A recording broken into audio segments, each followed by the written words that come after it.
আরে ভাই, সালাম দিতে কি টাকা লাগে জবাব দিতে? একটু পুরুষের মতন করে জবাবটা দেন না। আসসালামু আলাইকুম ওয়া রাহমাতুল্লাহ। প্রথমে মনে হয়েছিল বাড়িওয়ালা না খাই পাঠাইছে, যে শেষে তবারক আছে ওইটা খাই আইছো। কথা কয় এইরকম একটা ভাব।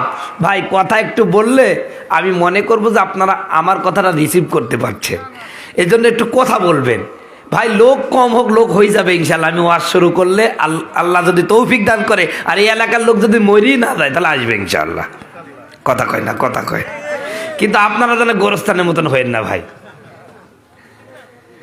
তো যাই হোক, আজকের এই মাহফিল পেয়ে আপনারা খুশি তো? কারা কারা খুশি না একটু হাত তুলে দেখান তো। এর কেউই খুশি না, এই তো বুঝতে পারছি আপনাদের মাহফিলে সেরকম মনোযোগ নেই। একটু মনোযোগ, ভালো অ্যাটেনশন প্লিজ। সম্মানিত ভাইরা আমার, আসলে আজকে মাহফিলে যে লোকজন আসে না এর মূল ভাই, এই মাইক আলা ভাই কই, মাইকের আওয়াজ দেন, আর এই ইকোমিকো সব বন্ধ করে দেন, একদম হুবহু মাইকের আওয়াজ দেন। কথা বোঝাতে পারলাম? ওই ইকোটিকো বাদ দেন, মাইকে সাউন্ড বাড়ান, মাইকের আওয়াজ দেন।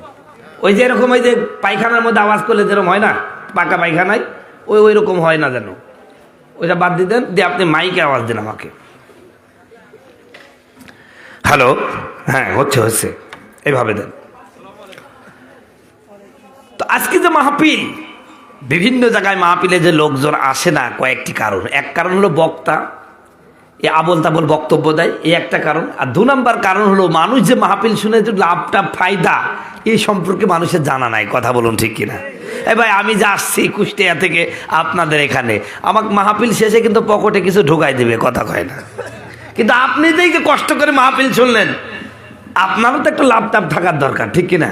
খালি সুইদি মুখে ওয়াজ শোনাই ঠিক না, এজন্য আপনাদের কিছু লাভ দেবো। আমি যদি আপনাকে বলি ভাই একটু দিগলকান্দি বাজারে যান তো, আপনি বলবেন হুজুর কেন যাব? আমি বললাম যে এমনি যান, যাইতে মন যাবে। কিন্তু আমি যদি বলি ভাই দিগলকান্দি বাজারে এক লোক দেখলাম আপনাকে ডাকতেছে, ও গেলেই আপনাকে 5,000 টাকা দিবে, একদম 1,000 টাকা করকরি নোট, ওয়াজ শুনতে আর মন যাবে ভাই? আগেই দৌড় মারবেন। কি পাইছেন? টাকা পাইছেন, লাভ পাইছেন। এই যে আপনারা মাহফিলে এসেছেন, এই মাহফিলে আসারও একটা লাভ আছে। এই লাভটা যেদিন বুঝতে পারবেন, সেদিন মাহফিলে আগে আগে দৌড়াবেন। কথা বলুন ঠিক কিনা? শুধু মাহফিল না, যেখানে কোরআনের আলোচনা হবে, যেখানে উলামায়ে কেরামের মজলিস হবে, সেখানে আপনি আগে হাজির হবেন যদি লাভটা বুঝতে পারেন। এই জন্য আমি আগে লাভের কথা বলবো। কষ্ট হবে, দেখবেন ওয়াজ শুনতে আপনাদের ভালো লাগবে যদি লাভটা জানতে পারেন। সম্মানিত ভাইরা আমার দিগলকান্দির মুসলমানেরা, পর্দার মা বোনেরা, ভালো করে বোঝার চেষ্টা করেন।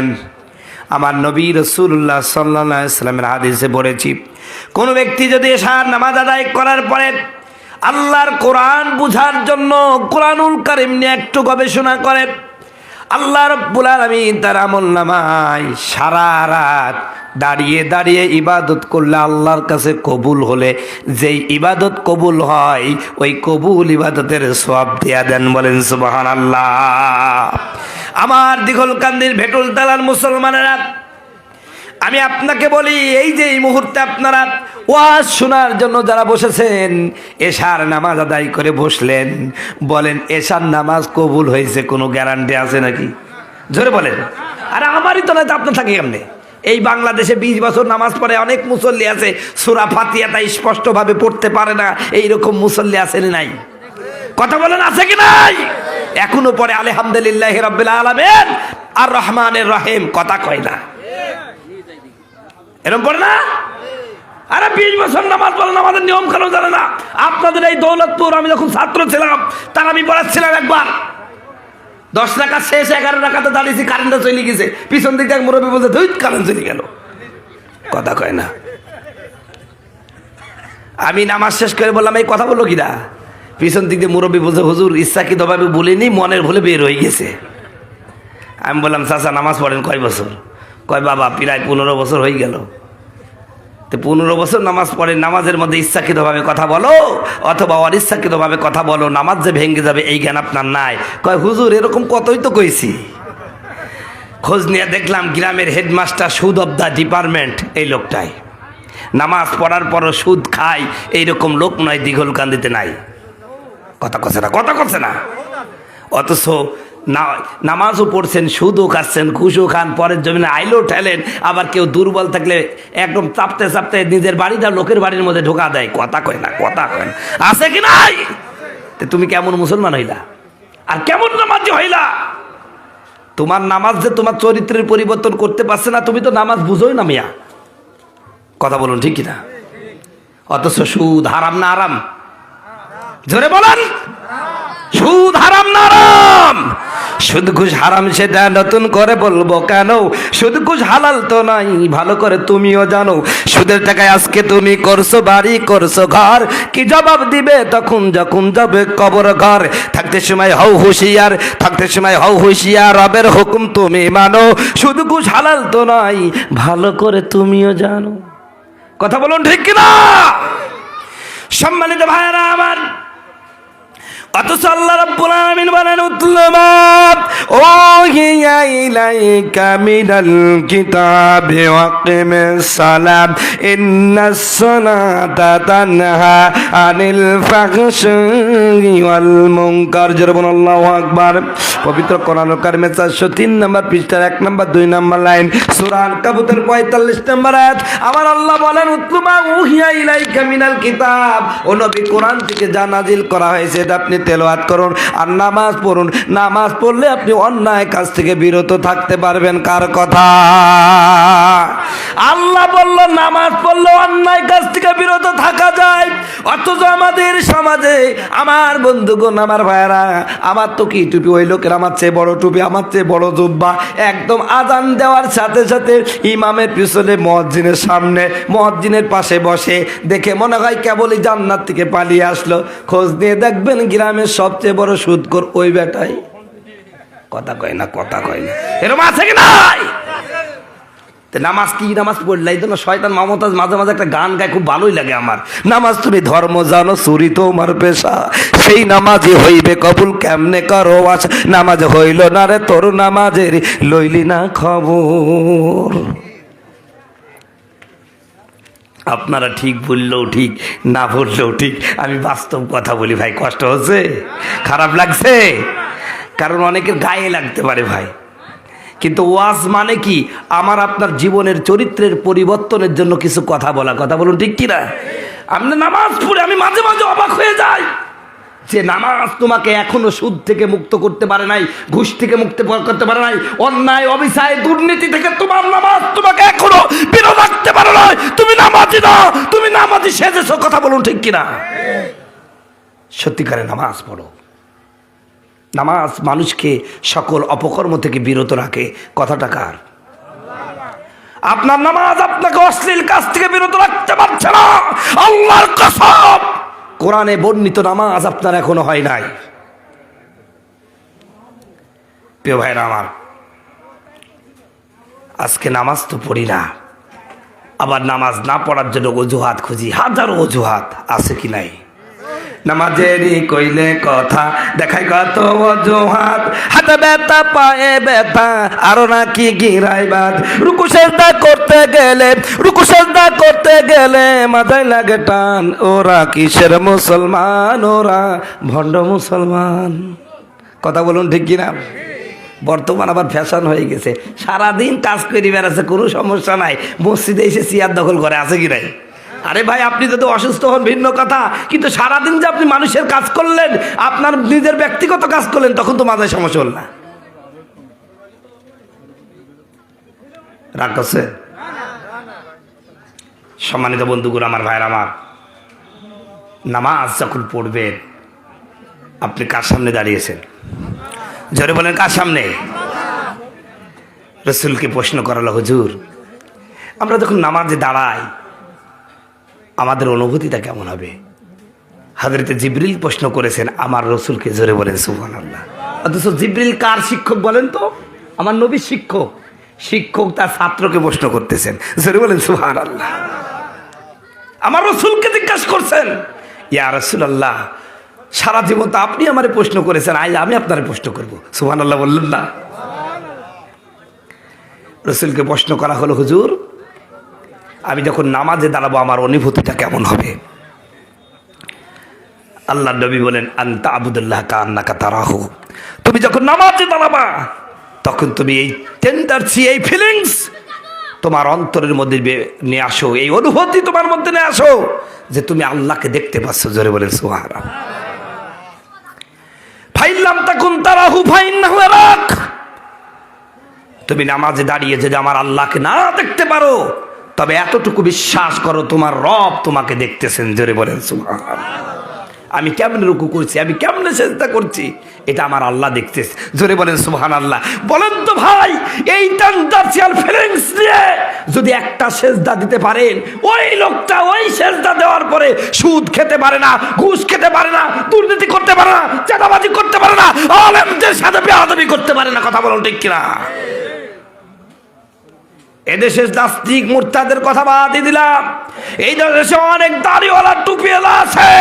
হুজুর যদি হক কথা বলে, সঠিক কথা বলে, টুপিওয়ালা হুজুরের বিরুদ্ধে দাঁড়িয়ে যায়। কথা বলুন ঠিক কিনা? সম্মানিত বন্ধুগণ, আমার ভাইয়ের আমার, তাহলে নামাজে যখন দাঁড়াবেন কারে দেখবেন? জোরে বলেন কারে? একটা ঘটনা বলি, আপনাদের ভালো লাগবে। তাফসীরে মারিফুল পড়তেছিলাম, একটা ঘটনা বর্ণনা হয়েছে। এক খাদেম আর তার মুরব্বী, মানে তার শায়েক। তো শায়েক এমন অসুস্থ, খাদেমের সাহায্য ছাড়া প্রসব পায়খানায় যেতে পারে না, গোসল করাই দেয়া লাগে, অজু করাই দেয়া লাগে, হাঁটতে পারে না। কিন্তু লোকটা যখন নামাজে দাঁড়িয়ে যায়, ঘন্টাকে ঘন্টা নামাজের মধ্যে দাঁড়িয়ে থাকে। বলেন সুবহানাল্লাহ। তো খাদেম চিন্তা করলো, এ আবার কেমন হুজুর, নামাজের বাইরে ওই লোকটা অজু করতে পারে না, ধৈরা অজু করানো লাগে, বাথরুমে যেতে পারে না, ধৈরা বাথরুমে ঢুকানো লাগে, অথচ নামাজের মধ্যে দেখে মনে হয় যেন 15 বছরের যুবক। জোরে বলেন সুবহানাল্লাহ। খালি এটা মনে করে, কিন্তু হুজুরকে বলতে পারে না। একদিন খুব বিরক্ত হয়ে গেছেন, নামাজেও দাঁড়াতে পারছেন না, নামাজে জোর করে দাঁড়াই দিছে। এবার যেই দাঁড়াই দিছে, ঘন্টাকে ঘন্টা নামাজে চলে যাচ্ছে। তো খাদেম চিন্তা করলো, আজকে দেখবো যে হুজুরকে আগে আসলে মানে আমার থেকে খেদমত নেওয়ার জন্য এরকম মানে অভিনয় করছে না বাস্তবে অসুস্থ, এই প্রশ্ন করবে। তো ঘন্টা নামাজে দাঁড়াইছে, মেলাক্ষণ পরে নামাজ শেষ করছে। নামাজ শেষ করে এবার শায়েক, মানে তার পীর, তো নামাজ যখন সাইডে দিয়েছে, তখন বলছে, হুজুর কিছু না মনে করলে একটা প্রশ্ন করতাম। কয় কি প্রশ্ন? কয় প্রশ্ন হলো, আপনি যখন নামাজে থাকেন না, নামাজের বাইরে যখন হয় তখন আপনি অসুস্থ হয়ে যান, আপনার অজু করে দেওয়া লাগে, গোসল করাই দেওয়া লাগে, বাথরুমে ঢুকাই দেওয়া লাগে, অথচ যেই আপনার নামাজ শুরু হয়ে যায় তখন তো আপনি 15 বছর যুবক হয়ে যান। আসলে কি হুজুর আপনি অসুস্থ? খাদেমের এই প্রশ্নে হুজুর কিংকর্তব্য বিমূঢ় হয়ে গেছে। কি জবাব দিবেন? চোখের কোনা দিয়ে দর দর করে পানি পড়তেছে। খাদেম বুঝতে পেরেছে মনে হয় বেয়াদবি করেছেন। হুজুরকে বলছে, হুজুর আমার বেয়াদবি হয়ে গেছে, মাফ করবেন। দেখল কান্দেনে মুসলমানেরা শোনেন। এবার ওই হুজুর ডাক দেয়া বলেন, আমার খাদেম শোনো, তুমি যে প্রশ্ন করেছ, প্রশ্ন করাটাই স্বাভাবিক। নামাজের মধ্যে আমি ঘন্টাকে ঘন্টা দাঁড়ায় থাকি, সমস্যা হয় না, কিন্তু নামাজের বাইরে আমি নিজে অজুটা করতে পারি না, গোসল করতে পারি না, বাথরুমে যাইতে পারি না। তোমার মধ্যে এই যে প্রশ্নের উদ্রেক হয়েছে, সমস্যা নাই, তোমার কথায় আমি কষ্ট পাই না, এই কারণে কান্দি নাই। আমি কান্দেছি, আমার চোখ দিয়ে পানি পড়তেছে। আজকে আমার আল্লাহর সাথে যেই সম্পর্ক, এটা আজকের বিপদের কারণে এই বিপদ থেকে বাঁচার জন্য মানুষের কাছে বলা লাগবে। সম্মানিত বন্ধুগণ, আমার ভাইয়েরা আমার, খাদেম ডাক দেয়া বলো, হুজুর কি কারণ আমাকে বলেন। আমার বন্ধুগণ, আমার ভাইয়েরা, এবার হুজুর যেই তথ্যটা দিলেন ওটা বোঝার জন্য একটা উদাহরণ আমি আপনাদের সামনে পেশ করি।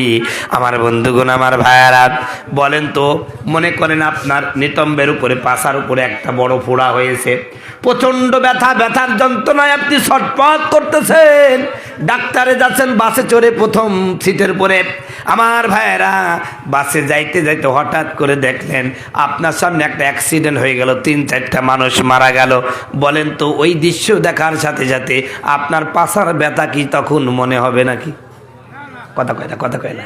কারণ সামনে যে 3-4টা মানুষ মারা গেল চোখের সামনে, ওইটা দেখার সাথে সাথে এই ব্যথা কি হয়ে গেছে, কথা কানে সাইডই যায় না, কিন্তু ওই ব্যথার অনুভূতি আর নাই।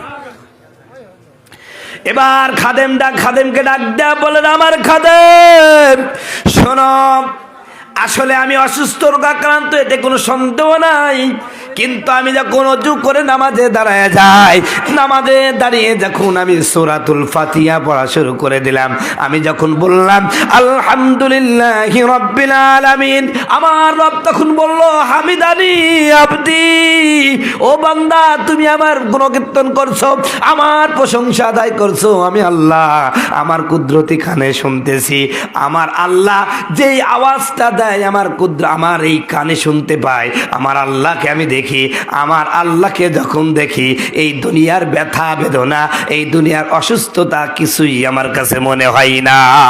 আল্লাহু আকবার।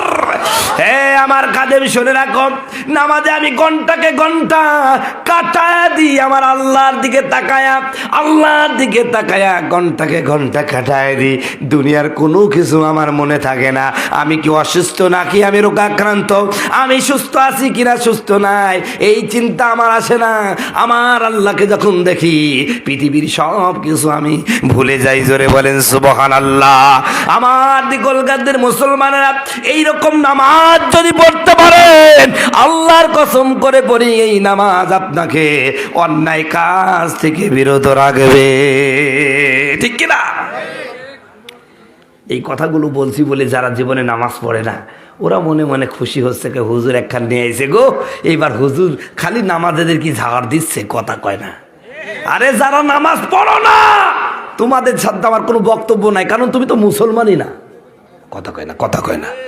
আল্লাহ রসুল বলছে মান তারাকা সালাতা মুতাআম্মিদান ফাকাদ কাফারা, যে ব্যক্তি ইচ্ছাকৃতভাবে নামাজ ছাইড় দিল কাফের হয়ে গেছে। কার কথা? আরে কথা কন না, কার কথা? আল্লাহর কথা। আল্লাহ ফতোয়া, আল্লাহ নবী ফতোয়া দিয়ে দিয়েছে তুই কাফের। হয়তো বা তোর ক্ষমতা আছে, এলাকার নেতা, এলাকার মাতব্বার, বিশাল ধনী মানুষ, তুই জীবন নামাজ তো পড়িসনি, যদি হুসুদকে পড়ে গেছে তাও পশ্চিম দিকে না পড়ি পূর্ব দিকে পড়ে গেছে, কথা কয় না। এই সমস্ত বদমাস লোকগুলো মারা যায়, 14 জায়গায় জানাজা হয়, কথা কয় না। এদেশের ওলামায়ে কেরাম কোনো বিপদের কারণে ইমামতি ছুটে যাবে, কিছু বলতে পারে না, এই জন্য মুনাজাত দেয়, জানাজার নামাজ এদের পড়াই ঠিক, কিন্তু কেউ মন থেকে পড়ায় না, কারণ তুই তো জীবনেও নামাজ পড়িস নাই, সারা জীবন আলেম ওলামাদের বিরুদ্ধে চারণ করেছিস, আলেমদের দেখতেই পারে না, টুপিওয়ালা দেখলেই রাজাকার বলে গালি দেয়, এইরকম কিছু লোক আছে কি নাই? কথা কয় না, আছে কি নাই? আমাদের পতিত সরকার আওয়ামী লীগের আমলে কোন দলে কতটা রাজাকার ছিল, এইরকম একটা জরিপ করছিল না ভাই? ওই জরিপটা যদিও বিশ্বাস করি না, যদি 1 মিনিটের জন্য বিশ্বাস করি, ভাই দাড়িওয়ালা টুপিওয়ালা কয়জন রাজাকার, কথা কয়টা?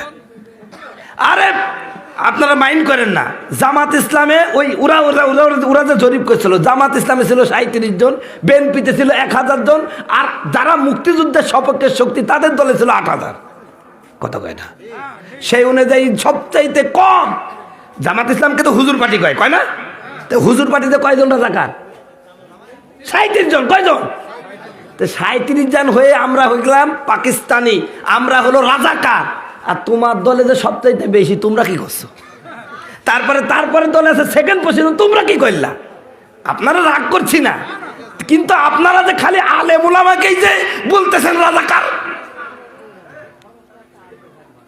গতকালকে দেখেছেন ঢাকা বিশ্ববিদ্যালয়ের জগন্নাথ হলের সামনে হাজার হাজার আলেমদের, উস্তাদ, আমার উলামায়ে কেরামদের দাড়ি টুপি দিয়ে রাজাকারের ছবি ওখানে, তার উপর দিয়ে পা দিয়ে হেঁটে গেছে, নাউজুবিল্লাহ জোরে কর।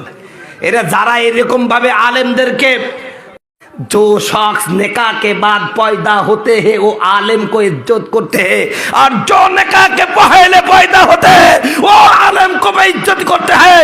যাদের জন্ম হলো বিবাহের আগে ওরা আলেমদের বেয়াদবি করে, আলেমদের বেইজ্জতি করে, আর যাদের জন্ম বিবাহের পরে বৈধভাবে তারা আলেমদের ইজ্জত করে। কথা বলুন ঠিক কিনা? এখন আপনি কোন দলে থাকবেন আপনি ডিসাইড করেন। সম্মানিত বন্ধুগণ, আমার ভাইরা, আমার যে কথা বলছিলাম, যে উলামায়ে কেরামের প্রতি ভালো ধারণা রাখুন, সুধারণা রাখুন। আলেমদের রাজাকার বলার সময় শেষ। এদেশে আলেমরাই রাজ করবে। এদেশের উলামায়ে কেরাম যদি প্রতিটা জায়গায় থাকতো, আমার দেশ দুর্নীতিতে বিশ্ব চ্যাম্পিয়ন হতো না। কথা বলুন ঠিক কিনা? ইনশাল্লাহ আগামীতে এদেশে ইসলাম ওলামাই এদেশের নেতৃত্ব নিবে ইনশাআল্লাহ। আলেমদের সাথে কি থাকবেন আপনারা? কারা কারা থাকবেন দু হাত তুলে দেখান, তাহলে লাগে তাকবীর। আল্লাহ কবুল করুক, জোরে বলুন আমিন। সম্মানিত ভাইরা আমার, যে কথা বলছিলাম, আমি নামাজির দিনে কথা বলছি বলে যারা বেনামাজি ওরা মনে মনে চিন্তা করছে হুজুর তো খুব ভালোই। আমি বলছি ভাই আপনার সাবজেক্ট না, যারা নামাজ পড়েন না ওরা আমার সাবজেক্ট না। বন্ধুগণ আমার, ভাইরা আমার, একজন ব্যক্তি কয়েকদিন আগে আমাকে প্রশ্ন করলো, হুজুর আমি লোকটা ভালো, যাকাত দিই, কুরবানি দিই, মানুষকে দান খয়রাত করি, খালি নামাজটা পড়ি, নিয়েতে কি আমার ইমান নষ্ট হবে নাকি? আমি বললাম ভাই ইমান তো নাই, নষ্ট হবে নাকি? কথা কয় না। রাসূল বলছে লা দিন আলি বাংলা সালাত আলাহু, যার নামাজ নাই তার ইমানই নাই। কথা বলুন ঠিক কিনা? সম্মানিত বন্ধুগুলো আমার, ভাইরা আমার, আমি এই কথা বলি বলে অনেকে আবার কি জানেন, আমরা যারা নামাজ কালে পড়ি, যারা নামাজ পড়ে না ওরা আবার কিভাবে জানেন, যে হুজুরা ওরা তো কিছু বুঝে না। কথা কয় না, বুঝে না। একটা গল্প বলি, কষ্ট হবে নাকি? রংপুরে ওয়াজ করতে গেলাম, একটা মসজিদের মাহফিল। কিসের মাহফিল? মসজিদের মাহফিল। তো মসজিদটা আবার বাগানের মধ্যে, কাঁঠাল বাগানের মধ্যে। তো আপনারা জানেন তো মাহফিলের দিনে ইমাম আর মুয়াজ্জিনের ব্যস্ততা বাড়ে না কমে? তো এই মুয়াজ্জিন বেচারা ফজরের নামাজ পড়ি আর মসজিদ বন্ধ করতে খেয়াল না, চলে গিয়েছে। তো এইবার ওই যে কাঁঠালের কিছু পাতা, ওই পাতা আবার পড়েছে হচ্ছে এই মসজিদের মধ্যে। তো বাড়ির সামনে এক লোক আছে, ওই লোকের কয়েকটা ছাগল আছে, ও আল্লাহর রাস্তায় সকালবেলায় ছাগলগুলো ছাড়িয়ে দিয়েছে, বুঝতে পারছেন? খাইতে খাইতে মসজিদের মধ্যে চলে গেছে। মসজিদের মধ্যে যখন গেছে ওর আবার হিসু চাপাইছে। ছাগল ওই মসজিদের মধ্যে পোশাক পায়খানা করে ফেলছে। পোশাক পায়খানা যখন করে ফেলছে, ওই মসজিদ নষ্ট করে ফেলছে। এইবার জহুরের সময় মুয়াজ্জিন সাহেব আজান দিতে আসি, দেখছে মসজিদের অবস্থা কেমন সারা, এই ছাগল খারাপ, এই মসজিদ নষ্ট করলো। তখন ওই লোকটার ঘুম ভাঙছে, চিন্তা করছে আমার ছাগল ছাড়া কার ছাগল যাবে। তখন চোখ চুল কাছার বলছে, হুজুর হুজুর বেয়াদবি মাফ করবেন, ও তো ছাগল বুঝে না তাই মসজিদে গেছে। আপনি আমার কি কোনোদিন মসজিদ আসতে দেখেছে? ছাগল বুঝে না এই জন্য মসজিদ আছে, ও তো বুঝে এই জন্য ও মসজিদে যায় না। কথা বুঝতে পারছেন? এইরকম বুদ্ধিজীবী নামক শয়তান আমাদের সমাজে আছে কি নাই? জোরে বলে আছে কি নাই? শয়তানি করো, মরার পর বুঝবা। আমরা হুজুরা তো বিপদে, তোমার মতন বেনামাজির লোকের ব্যাপারে রসুলের কাছে ভিত্তি করা লাগে। এই কবরে যাই কি বলতে হয়, বিসমিল্লাহ বিল্লাতি রসুলিল্লাহ, এই আল্লাহর নবী, এটা আপনার মিল্লাতে ছিল। আসলে কি ছিল? আরে যে রসুলের মিল্লাতে থেকে সে নামাজ কাজা করতে পারে, সে যাকাত দেবে না, হজ করবে না, বলেন? সে তো ইসলামের প্রতিটা বিধান মানার কথা ছিল, কিন্তু তা না করে সে যেখানে অকাম কুকাম আছে ওখানকার হেডমাস্টার। কথা কয় না, কথা কয় না। আরে কত হাজি সাহেবও আছে, হজও করে, আবার মাহফিলের সভাপতি হয়, আবার অনেক সময় দেখা যায় বিভিন্ন জায়গায়, বিভিন্ন প্রতিষ্ঠানের বিভিন্ন গান বাজনা বিভিন্ন জায়গায়ও সভাপতি হয়। কথা বলুন ঠিক কিনা? আছে কি নাই? আছে কি নাই? নামের আগে দেখো আল্লাহ লেখা, তার মদের আসরে সে থাকে, শুধু ঘুষে রাখা জানি আছে যত অন্যায় একটু আধটু করে থাকে। এমন চরিত্রের মানুষ রূপী যারা, তাদেরকে কেমন লাগে বলেন? ভণ্ড ভণ্ড লাগে যে ওদের, ভণ্ড ভণ্ড লাগে, ঠিক কিনা? সম্মানিত ভাইরা আমার, তো এইরকম নামাজ পড়ে আমরা আজকে হুজুররা বিপদে পড়ে মিথ্যা কথা বলতেছে, বিসমিল্লাহ আলা মিল্লাতি রসুলিল্লাহ, অথচ জীবনে কিন্তু পশ্চিম দিকে সেজদা দেয়নি। কথা কয় না, কথা কয় না। হুজুর আমি আপনি একটা কায়দা করি, এরকম আমি দেখি যে কোন জায়গায় এরকম আছে, এই মাল যদি দেখি যে কোনোদিন সেজদা দেয়নি পশ্চিম দিকে, আমি বলি আল্লাহ এরাও ছাড়ছে না, আমিও পারছি না, আল্লাহু আকবার। কথা কয় না। এরপরে যে দোয়া আছে ওটা কি আর স্পষ্ট বলা লাগে ভাই? তো মনে মনে আমি আল্লাহ বলি, আল্লাহ সারা জীবন তোমার সেজদা দেয়নি, কোনোদিন পশ্চিম দিকে সেজদা দেয়নি, গাঞ্জা খাইতে খাইতে জীবন শেষ করে ফেলেছে, আবার পণ্ডিতি মার্কায় পালা গান গাইছে। কথা কয় না। তোমাকে অপমান করেছে, তোমার রসুলকে অপমান করেছে, গাঞ্জা খাই বলছে তারা নাকি মক্কায় চলে গেছে, এত বাজে কথা বলিস। আল্লাহ লোকটা মরে গেছে, তুমি সাইজ করে দিও, আল্লাহু আকবার। কথা কয় না। তুই যেসব মুসল্লি তো জানাজাও হবে ওই রকম। কথা বলুন ঠিক কিনা? সম্মানিত বন্ধুগণ আমার, ভাইরা আমার, অনেক কথা বলতে পারবো, অনেক বলার আছে। লম্বা খুতবা আমি দেব না, আমি আপনাদের সামনে কোরআনুল কারীম থেকে সূরা আল ইমরানের একখানা আয়াত পড়েছি। আমার আল্লাহ বলেন, কুল ইন কুনতুম তুহিব্বুনাল্লাহ ফাত্তাবিউনি ইউহিব্বুকুমুল্লাহ ওয়া ইয়াগফির লাকুম যুনুবাকুম আল্লাহু গফুরুর রহিম। আল্লাহ রাব্বুল আলামিন বলেন, ও নবী, আপনি আপনার উম্মতদেরকে বলে দেন, ওরা যদি আমি আল্লাহর ভালোবাসা পাইতে চায়, কার ভালোবাসা, জোরে জোরে বলেন, কার ভালোবাসা? আল্লাহর ভালোবাসা যদি পাইতে চাই, ওদেরকে বলে দেন ওরা যেন আপনি নবীকে অনুসরণ করে, অনুকরণ করে, জোরে বলেন সুবহানাল্লাহ। তাহলে বন্ধুগণ, আমার ভাইয়েরা আমার, আল্লাহকে পাইতে হলে, আল্লাহর ভালোবাসা পাইতে হলে আমার আপনার জীবনে সবচাইতে বেশি প্রয়োজন সেটা হলো আমার নবী। নবীকে ঠিক রাখেন, নবীকে মহব্বত করেন, ভালোবাসেন। আমার নবীর প্রতি যদি আপনার পূর্ণ ভালোবাসা, পূর্ণ মহব্বত যদি আপনি তৈরি করতে পারেন, আপনার জীবনে আর কিছু দরকার নাই। কথা বলুন ঠিক কিনা? নবীকে কেমনে ভালোবাসবেন, কেমনে ভালোবাসবেন, এই একটা দৃষ্টান্ত দিয়ে হয়তো বা আমার সময় শেষ নাকি হুজুর? ও, আলোচনা চলবে তো ইনশাল্লাহ? আলহামদুলিল্লাহ। কতটুকু আছে সময়? সময় থাকলে আমি সেই জন্য আগাবো আর কি ইনশাল্লাহ। তা আপনাদের কষ্ট হচ্ছে না তো ভাই? শুনেন, আমি কিন্তু এখানে যারা আছে সবাই আমার উস্তাদ। এখানে মুফতি আমিনুল ইসলাম সাহেবের আমি ছাত্র। কথা বুঝতে পারছেন? আপনাদের এই দিগলগঞ্জে আমি পড়াশোনা করেছি আজ থেকে কত বছর, 20 বছর আগে, 2003, 4, 5, এই 3 বছর আপনাদের এলাকার ভাত খেয়েছি। আর তখন থেকে আমার ইচ্ছা ছিল যে আমি কোরআনের ময়দানে কথা বলবো। হুজুর আমার জন্য দোয়া করছে। আমি আগে মিলাদ পড়েছি কত, হুজুরের সাথে চলে গেছে। হুজুর আগেই বলতো যে তুই যাই শুরু কর, আমি আসতেছি। তাই আমি হুজুরের সাথে মিলাদ করতে করতে আজকে আপনাদের সামনে কোরআনের কথা বলা শিখেছি। ইনশাল্লাহ কথা হবে, ওয়াজ ইনশাল্লাহ ফুরাবে না, আর আপনারা উঠবেন না ইনশাল্লাহ। কষ্ট হচ্ছে নাকি, খারাপ লাগছে নাকি?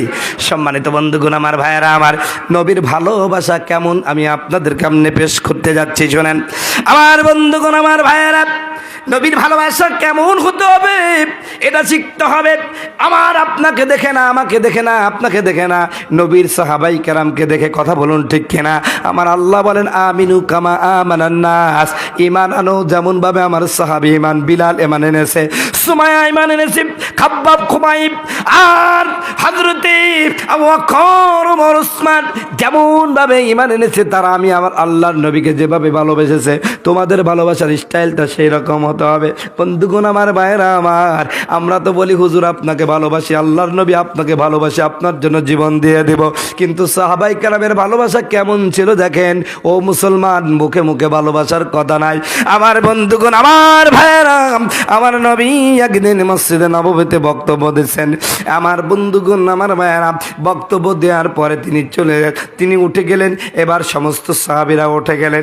আমি অনেক বড় সাহাবীর গল্প করব না, মাত্র 13-14 বছরের একজন ছোট্ট সাহাবী, নাম হযরতে তালহা ইবনে বাররা রাদিয়াল্লাহু তাআলা আনহু। আমার ভাইয়েরা, সবাই যখন উঠে গেল, এই 14 বছরের যুবক হযরতে তালহা রাদিয়াল্লাহু তাআলা আনহু নবীজির দিকে অপলক নেত্রে তাকিয়ে আছেন। আমার নবী তার দিকে লক্ষ্য করে বলে, তালহা, সবাই তো চলে গেল, তুমি আমার দিকে এইরকম সুন্দর করে তাকায় আছো, ব্যাপারটা কি বলবে নাকি? ছোট্ট তালহা, মাত্র 14 বছর বয়স, আমার নবীর প্রতি প্রেম ভালোবাসা কেমন দেখেন।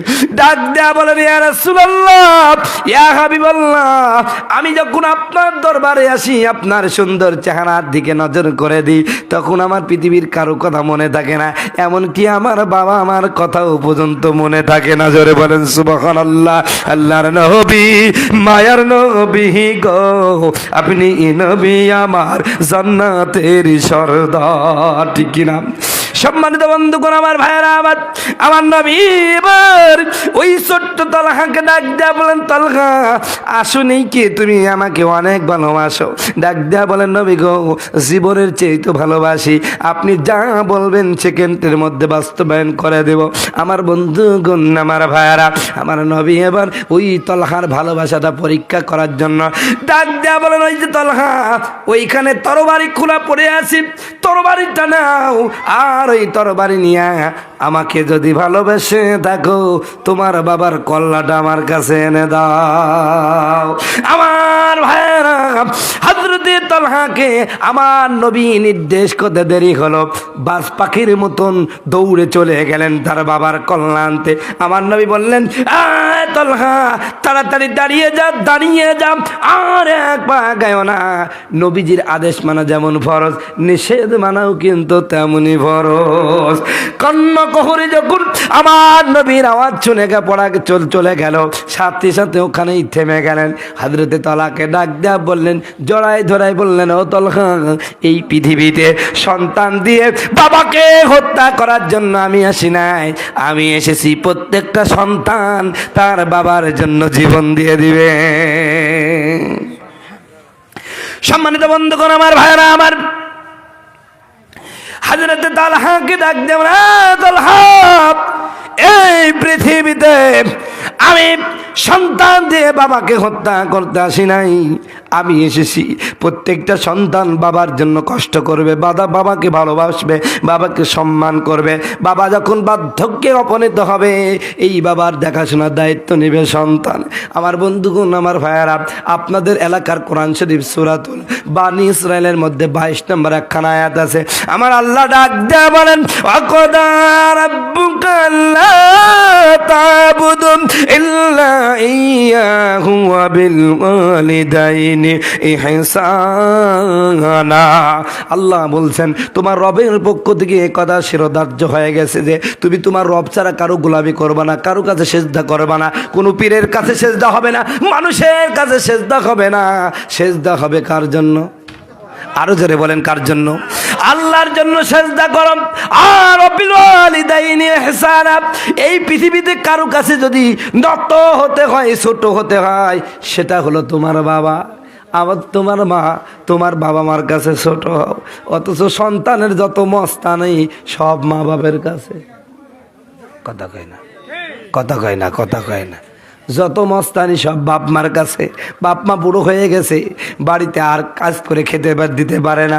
সন্তান এখন বইয়ের কথা মতন চলে, বাপ মাকে ভাত দেয় না। এই দিঘলকান্দিতে হয়তো বা নাই, কারণ এখানে অনেক মাদ্রাসা, অনেক বড় বড় আলেম আছে। হয়তো বা দিঘলকান্দিতে কোনো সন্তান তার মা বাপকে হয়তো বা এমন অপমান করে না। কিন্তু আমি নুরুল আমিন গোটা বাংলাদেশে এইরকম এই সময় আমি সফর করি। সেদিন আমাকে একজন বলল, হুজুর আপনি একটু দোয়া করবেন, আমার সন্তানটা আমাকে ধরে মারে। আমার ভাইরা, একজন বাবার মুখ থেকে যখন এই কথা শুনলাম, আমি দু চোখের পানি ছেড়ে দিয়ে কাঁদলাম। আহারে, কেমন কুলাঙ্গার সন্তান হলে তার বাবার গায়ে হাত তুলতে পারে, কেমন কুলাঙ্গার সন্তান হলে তার মায়ের গায়ে হাত তুলতে পারে। অথচ আল্লাহ পাক বলছেন, বাবা মা এমন একটা জিনিস। আল্লাহ রাব্বুল আলামিন বলেন, ইম্মা ইয়াবলুগান্না ইনদাকাল কিবারা আহাদুহুমা আও কিলাহুমা ফালা তাকুল লাহুমা উফফিন ওয়ালা তানহারহুমা ওয়া কুল লাহুমা কাওলান কারীমা। আল্লাহ বলেন, তোমার জীবদ্দশায় যদি তোমার বাবা মা বার্ধক্যে উপনীত হয়ে যায়, খবরদার খবরদার বাবা মার সাথে বেয়াদবি করবা না। এমনকি তুমি তোমার বাবাকে ধমকের সাথে কথা বলো না। এমনকি তোমার কথাটা এত উঁচু যেন না হয়ে যায়, তোমার আওয়াজের কারণে তোমার মা বাবার কথা শোনা যাচ্ছে না। যেখানে আপনার আওয়াজ যেন আপনার মা বাবার আওয়াজের চেয়ে বেশি নয়, এইরকম নির্দেশনা আছে, সেই জায়গায় তোমার মতন কুলাঙ্গার বাবাকে গালি দাও, মারো। তোমার মতন তো হতভাগা কেউ নাই, কথা বলুন ঠিক কিনা? আমাদের সমাজে অনেক সন্তান আছে, অনেক লোক আছে, বাবা মা এই যে শীতের ময়দানে একটা কম্বল নেয়, একটা ল্যাপ নেয়, ঘুমাতে পারে না শীতের কারণে। অথচ পীর সাহেবের দরবারে গিয়া কম্বল দিয়ে আসে, ল্যাপ দিয়ে আসে, মোটা কাপড় দিয়ে আসে। অথচ বাপ মা শীতের মধ্যে থরথর থরথর করে কাঁপতেছে, কথা বলছে না, কথা বলছে না। কি জন্য? হুজুর দোয়া করে দেন আমার যেন লাভবান হতে পারি, ব্যবসায় বরকত হয়, আয়ে বরকত হয়। কে বলেছে? কোন বেয়াদব বলেছে তোমার পীর দোয়া করে দিলে তোমার ব্যবসায় বরকত হবে? অথচ রসুলের কাছে রসুলের সুন্নাহ শোনেন। আমার নবীর যুগে একবার একজন সাহাবী খুব অভাব হয়ে গেল, খুব অভাব, যা করতে যায় তাতেই লস হয়। একবার নবীর কাছে গিয়ে বলো, ইয়া রাসূলুল্লাহ, ইয়া হাবিবাল্লাহ, আমি তো যা করি তাতেই খালি লস হয়, একটু আমার জন্য দোয়া করেন, আমার জন্য ব্যবসায়ী বরকত হয়। জোরে বলেন সুবহানাল্লাহ। চাচা উঠে যাচ্ছেন কেন? যাও, উঠে যাচ্ছেন কেন ভাই? ও আচ্ছা, ঠিক আছে, যান। তো যে কথা বলছিলাম ভাই, শোনেন, সাহাবী বলছে, হুজুর আমার জন্য একটু দোয়া করেন, আমি যেন ব্যবসায় জিতে যাই। নবীজি বলছেন, তোমার মা বাপ বেঁচে আছে? তো ওই সাহাবী বলছে, হুজুর আমার বাবা অমুক জিহাদে শহীদ হয়ে গেছে, মা বেঁচে আছে, খুব বৃদ্ধা মানুষ। রসুল বলছেন, আমার দোয়া করা লাগবে না, মায়ের খেদমত করো। জোরে বলেন সুবহানাল্লাহ। তো রসুলের সাহাবী তো আমার আপনার মতন না যে এক কান্দি শুনবে আর এক কান্দি বের করে দেবে, কথা বলুন ঠিক কিনা। আর রসুলের কাছে দ্বিতীয় কথা বলে নাই, চলে আসছেন, মায়ের খেদমত করতেছেন। একদিন মায়ের খেদমত করতেছেন, মাকে খাওয়াচ্ছেন, একজন পাওনাদার এসে তারে গালাগালি করতেছেন। মা শুনতে পেরেছেন, বলছে, কি বাবা, তোমাকে এই লোকটা এত অপমান করছে, গালি দিচ্ছে কেন? কয়, মা আমি খুব ঋণগ্রস্ত হয়ে গেছি। আর কিছু বলে নাই। ছেলে মাকে খাওয়াই দেয়া চলে গেছে। এবার মা যাই নামাজে বসে বলছে, আল্লাহ আমার সন্তান আমার খেদমত করে, আমার সন্তান ঋণগ্রস্ত, আমি মা দোয়া করে দিলাম আমার সন্তানকে অভাব মুক্ত করো। বলেন সুবহানাল্লাহ। দোয়া করতে দেরি, এবার সন্তান বের হয়েছে, যা করে তাতেই বরকত হয়। জোরে বলেন সুবহানাল্লাহ। বরকত হতে হতে হতে হতে এমন একটা অবস্থা হয়ে গেল, বিশাল বড় ব্যবসা, রসুলের দরবারে আর খুঁজে পাওয়া যাচ্ছে না। 1-2 মাস পর প্রায় 15-20টা ছাগল নিয়ে রসুলের দরবারে হাজির। জোরে বলেন সুবহানাল্লাহ। আমার রসুল বলছে, কি ব্যাপার, তোমার তো আর খুঁজে পাওয়া যায় না? কয়, হুজুর আপনি মায়ের খেদমত করতে বলেছিলেন, মা দোয়া করে দিছে, ব্যবসায় এত বরকত হয়েছে, 20টা ছাগল শুধু যাকাতের নিয়ে আইছি। জোরে বলেন সুবহানাল্লাহ। একটা ছাগল 40টা ছাগলে, 40টা ছাগল হলে কয়টা জাকাত হয়? একটা ছাগল হয়, সেখানে কয়টা ছাগল নিয়ে আইছে? 20টা। তাহলে কত ছাগলের মালিক চিন্তা করেছে? আর আপনারা আমার কাছে এসে বলেন, হুজুর এই 100 টাকা নেন, একটু দোয়া করে দেন, ব্যবসায় যেন বরকত হয়। এদিকে মা না খাই আছে। ও তুমি জিন্দা থাকতে এক মুঠো ভাত, ও তুমি জিন্দা থাকতে এক মুঠো ভাত দাওনি মা বাবার মুখে, মরলে খাওয়াও পড়ার লোক দেখে। কথা বলুন ঠিক কিনা? ও তুমি জিন্দা থাকতে এক মুঠো ভাত, ও তুমি জিন্দা থাকতে এক মুঠো ভাত দাওনি মা বাবার মুখে, মরলে খাওয়াও পাড়ার লোক দেখে। মাসে মাসে লক্ষ টাকা ব্যাংকে রাখো জমা, বাড়ি বাড়ি ভিক্ষা করে তোমার মা বাবা, ও তোমার বউয়ের হাতে সোনার চুরি, ও তোমার বউয়ের হাতে সোনার চুরি, দিন কাটে মহা সুখে, মরলে খাও পাড়ার লোক দেখে। ঠিক কিনা? সারা বছর মা বাপ না খাই মরলো, কোনোদিন খোঁজ নেয়, মরার পরে উনি কি বিশাল মা বাপ ভক্ত, দে এই গ্রাম দাওয়াত দে, ওই গ্রাম দাওয়াত দে, দাওয়াতের পরে খালি বড় লোককে খাওয়ায়। কথা কয় না কে? আমি কথা বললেই তো দোষ, কয় হুজুর একটু জোরে হাঁটলে ওই বলে দাওয়াত পাইছে, আস্তে হাঁটলে বলবে ওই তো দেখছো ফিরি পাই এমন খাওয়া খাইছে, হুজুর নড়তেই পারছে না। কথা করছে না কে? আছে কি নাই? আরে কুকুর পর্যন্ত হুজুর দেখতে পারেন এখন, জানেন? আমি সেদিন এক জায়গায় ওয়াজ করতে গেছি, আমার পিছনে কুকুর ঘেউ ঘেউ তাড়ি চলে গেছে। আমি তাতে, ভাই কুকুরটা কারগো। তো বাড়ি থেকে মধ্যবয়সী মহিলা বেরোই বলছে, হুজুর এই কুকুরটা খুব বদ, খালি এইরকম দাড়িওয়ালা টুপিওয়ালা দেখলে তাড়ি চলে যায়। আমার একটু রাগই হয়ে গেলাম, চাষি এই শোনেন, এই যারা দাড়ি চাষে আর দাড়ি দাড়ি পেশাব করে ওদের কিছু কয় না? কয় না হুজুর ওদের তো কিছু কয় না। বলছে কবেই তো না। তখন ওই মুরব্বী চাষি আমাকে বলছে, আচ্ছা বাবা, এ তোমাদের দেখলে তাইরি যায়, আর যারা দাড়ি চাষে আর দাড়ি দাড়ি পেশাব করে ওদের তো কিছু কয় না? আমি বললাম, ও চাষি, যারা দাড়ি দাড়ি পেশাব করে আর দাড়ি চাষে, কুকুর জানে যে আমার যাইতি ভাই। কথা করছে না, কথা করছে না। তো যাইতি ভাইকে দেখলে কি কেউ ওটা কথা করছে না কেন? আর আমরা যারা হুজুরও মিলে না, তো এই জন্য দেখতেও পারে না। ভাই হুজুর দেখতে পারো আর না পারো, হুজুর ছাড়া কোনো গতি আছে নাকি?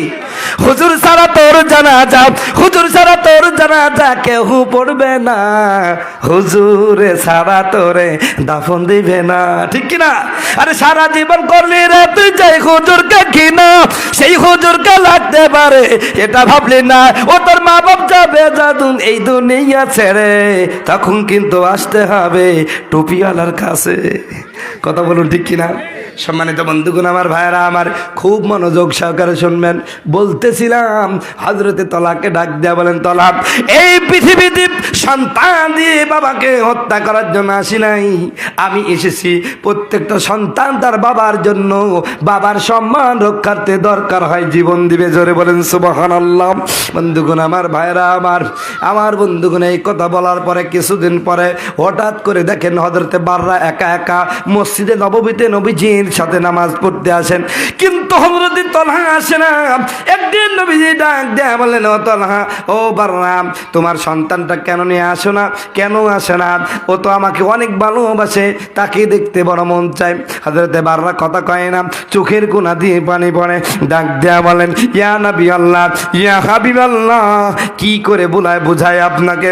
হুজুর, আমার সন্তানটা প্রায় 1 সপ্তাহ যাবত অসুস্থ, রোগাক্রান্ত, এত অসুস্থ হয়ে গেছে বিছানা থেকে উঠতেও পারে না। আমার নবী ডাক দেয়া বললেন, আমার তলহা এত অসুস্থ, এত রোগাক্রান্ত, কেন তুমি আমারে খবর দাও না? চলো আমি এখনই যাব আমার তলহাকে দেখার জন্য। বন্ধুগণ আমার ভাইয়েরা, সাহাবায়ে কেরামকে সাথে নিয়ে আমার নবী রওনা হয়ে গেল। আমার বন্ধুগণ আমার ভাইয়েরা, বাড়িতে যখন পৌঁছালেন, আসসালামু আলাইকুম, আমার বন্ধুগণ আমার ভাইয়েরা, আমার নবী যখন সালাম দিল, সালামের আওয়াজ শোনার সাথে হযরতে তলহার মধ্যে একটা প্রেম জেগে উঠলো, একটা ভালোবাসা জেগে উঠলো, একটা শ্রদ্ধা জেগে উঠলো, একটা ইশক জেগে উঠলো। কেমন যেন তার অন্তরে প্রশান্তি নেমে আসলো। জোরে বলেন সুবহানাল্লাহ। আমার নবী ঘরের মধ্যে গেলেন, হযরতে তলহার মাথার কাছে বসে নবীজির হাত মুবারক যখন তলহার মাথার উপরে দিয়া চুলগুলো আস্তে আস্তে নাড়া শুরু করলো, হযরতে তলহা দু চোখের পানি ছেড়ে দিয়ে আমার নবীকে জড়ায় বলে, ইয়া রাসূলুল্লাহ, ইয়া হাবিবাল্লাহ, আপনি আমার বাড়িতে এসেছেন, আমার মাথায় হাত রেখেছেন, এর চেয়ে সৌভাগ্য আর কার হতে পারে? হুজুর, আপনি দোয়া করেন আমি যেন আপনার ভালোবাসা নিয়ে এই দুনিয়া ছাড়তে পারি। জোরে বলেন সুবহানাল্লাহ। সম্মানিত বন্ধুগণ আমার ভাইয়েরা, হযরতে তলহা এই বলে আর কথা বলতে পারলেন না। নবীজি তার চোখের দিকে তাকায় দাঁড়ায় বসে আছেন। অনেকক্ষণ পরে হযরতে বাররাকে ডাক দিয়ে বলেন, বাররা, আমার তলহার অবস্থা খুব খারাপ, আমার মনে হয় আমার তলহা বাঁচবে না। এ বাররা, তোমার সন্তানের সাথে আমার একটা গভীর সম্পর্ক হয়ে গেছে, আমার তলহা যদি দুনিয়া থেকে চলে যায় আমারে খবর দেবা, আমি নিজে জানাজা পড়াবো, নিজে গোসল দিব, নিজে তারে দাফন করব। জোরে জোরে বলা যাবে কিনা সুবহানাল্লাহ। সম্মানিত বন্ধুগণ আমার ভাইয়ের, আমার নবী কথা বলে রওনা হয়ে গেলেন। বাচ্চাটা ভিতর থেকে শুনছে। নবীজি যখন চলে গেছেন, হযরতে তলহা তার বাবা বাররাকে ডাক দিয়ে বলছেন, বাবা, আমার রাসূল আমার জানাজায় আসতে চেয়েছে। আমি বুঝতে পেরেছি এই দুনিয়ায় আমার আর থাকা হবে না, তবে বাবা আমার কাছে আপনার কাছে একটা ওসিয়ত। কয়, কি ওসিয়ত? ওসিয়ত হলো, আমার যদি মৃত্যুটা রাত্রে হয়ে যায়, খবরদার আমার নবীকে খবর দিবেন না। জোরে বলেন সুবহানাল্লাহ। বাররা আশ্চর্য হয়ে গেছেন, ডাক দেয়া বলেন, এই তলহা, এই কেমন কথা কোস? নবীজি যদি তোর জানাজা পড়ায়, তোরে যদি দাফন করে দেয়, তোর জীবন তো সার্থক, আর তুই কোস আমি তারে খবর দিব না? কয়, না, খবর দেওয়া যাবে না। হ্যাঁ, খবর দিবেন যদি আমার মৃত্যুটা দিনের বেলায় হয়ে যায়, রাতের বেলায় খবর দিবেন না। সম্মানিত বন্ধুগণ আমার ভাইয়েরা, আমার হযরতে বাররা বলছেন, কারণটা কি? ছোট্ট বাচ্চা তো, আমি প্রথমেই বলেছি ভালোবাসা তো আমরাও বাসি, আর নবীজির সাহাবীরাও ভালোবেসেছেন। ডাক দেয়া বলছেন, বাবা, আপনি যদি রাত্রিতে আমার খবরটা দেন আমি মারা গেছি, আমার রাসূল যত রাত্রি হোক সেই রাত্রে রওনা হয়ে যাবে। জোরে বলে সুবহানাল্লাহ। বাবা, রাতের গভীরে যখন রওনা হয়ে যাবে, এই মদিনার অলিতে গলিতে অসংখ্য মুনাফিকের বাস, অসংখ্য এহুদের বাস, ওরা আমার নবীকে এমনি গালি দেয়, এমনি মারার জন্য হাজারো ষড়যন্ত্র করে। এই রাতের গভীরে আমার নবী যখন আমার বাড়িতে আসবে, ওই মসজিদে নববী থেকে আমার বাড়ি বেরোয় 3-4 কিলোমিটার রাস্তা, এত সুদীর্ঘ রাস্তার মধ্যে ওই এহুদিদের বাড়ি আছে, মুনাফিকের বাড়ি আছে। আবার বাবা বলেন, এই রাতের গভীরে আমার নবী যদি রওনা হয়ে যায়, মুনাফিকরা যদি অতর্কিত হামলা করে, ইহুদিরা যদি ষড়যন্ত্র করে আমার নবীকে মেরে ফেলে, আমার বাবা বলুন কিয়ামতের ময়দানে বলুন আমার নবীকে কি জবাব দিব, আমার আল্লাহর সামনে কিভাবে দাঁড়াবো, এইটা আমি পারবো না। আমার জন্য আমার নবী কষ্ট পাক, এটা আমি হতে দেব না। এর নাম হলো নবীর প্রেম, এর নামের নাম হলো নবীর ইশক। ওরে মুসলমান, আমার নবীও কিন্তু তারে কম ভালোবাসে নাই। আমার বন্ধুগণ, আমার ভাইয়ারা, কয়েকদিন হয়ে গেল নবীকে আর খবর দেওয়া হয় না। হঠাৎ করে একদিন নবী বাররাকে ডাক দেয়া বলুন, আমার ছোট্ট তলহার খবরটা কি? ডাক দেয়া বলেন, হুজুর আপনার তলা দুনিয়া থেকে চলে গেছেন। আমার নবী ডাক দেয়া বলেন, এ বাররা, আমার তলহা মারা গেল, আমারে কেন খবর দিলেন না? সমস্ত ঘটনা যখন বলল, নবী দু চোখের পানি ছেড়ে দিয়ে